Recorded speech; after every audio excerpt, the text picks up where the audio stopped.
So, in the early hours of September 29th, tragedy struck Abuja. Arise Television's news anchor Somtochukwu was murdered, and she lost her life as in a desperate attempt to escape armed robbers who invaded her home. Barely 2 weeks later, 12 suspects were in police custody. They've been arrested, majorly from the northern part of Nigeria, tracked not by witnesses or tip-off, but by digital signals from stolen phones. You see, they just have signed their own death warrant by taking items away from that particular place. This is the story of how technology and forensic intelligence helped the Nigerian police to unmask the killers. At about 3:30 a.m., a gang of 15 armed robbers stormed unique apartment in Katampe, Abuja. In panic and fear, Somtochukwu tried to escape by jumping from her balcony, a fall that proved fatal. One of them has confessed that when she was jumping, he tried to stop her, he held her, but he could not support the weight, and then she fell to her death. A security guard, Barnabas, Danlami, was also shot, and one of them also confessed that the reason they shot him was because he was armed, and so they didn't want him to hurt them. To me, that is rubbish. They would have been able to overpower him without killing him. Her death shocked Nigerian media community. A young lawyer, former beauty queen, and journalist gone in her early, prime. Within hours, the FCT Commissioner of Police ordered a full-scale manhunt. The Scorpion Squad, led by ACP Victor Godfrey, took charge. Their mission was to identify the attackers and recover stolen items, including several mobile phones. But this was not an ordinary investigation. The squad partnered with Giga Forensics. I'm sure many people have been hearing of Giga Forensics right now on TV and everywhere, a subsidiary of EIB Stratok, a digital intelligence firm known for reconstructive forensic analysis. Their findings would soon provide the breakthrough the police needed. Now, I want you to know that every smartphone tells a story. Every phone, Android, iPhone, whatever, tells a story. Even when silent, it sends tiny digital handshake to nearby towers, revealing where it is and when. Investigators use these phones' signals, the invisible footprints of stolen devices, to track the robbers. Telecom companies keep what's called call detailed record, timestamps, tower IDs, and SIM information. With the IMEI numbers of Sommie's missing phone, the Scorpion Squad could follow the digital trail. As the data flowed in, analysts noticed something.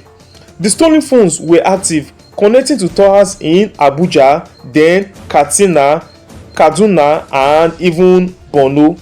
Cross-referencing the tower logs with SIM registration details revealed the users and their movement minute by minute. So they were already enjoying, not knowing that these people were already coming after them.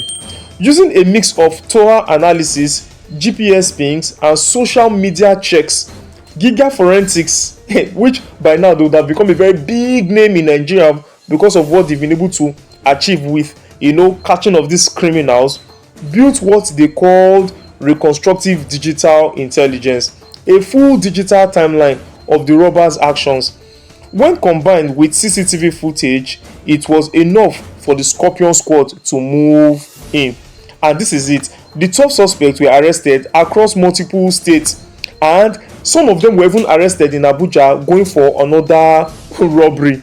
They include Shamsuddin Hassan Isa, Abubakar Alkamu, Sani Sirajo, Mushku Jamiu, Suleiman Badamasi, Abdul Salam Saleh, Zaharadin Muhammad, Musa Adamu, Samaja Mohammed, Isa Abdul Rahman, and Musa Umar. These were the criminals that were arrested. 3 are still at large because only 12 were arrested.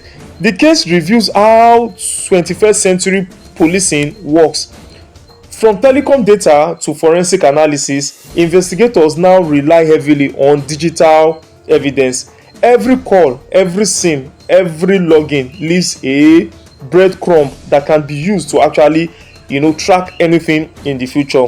But people are also warning that digital evidence must be handled carefully. Improperly obtained records can be challenged in courts. So if police arrest you now, forcefully get evidence from your phone, that evidence cannot be presented in court if you can challenge it that it was gotten under force or duress. That's why the FCT command emphasizes that all data was accessed legally. Good one for that. Through proper channels and cross-verified before arrests. Somtochukwu Maduagwu, lawyer, journalist and beloved daughter, will be laid to rest in her hometown, Agulu, Anambra State, on October 18, 2025.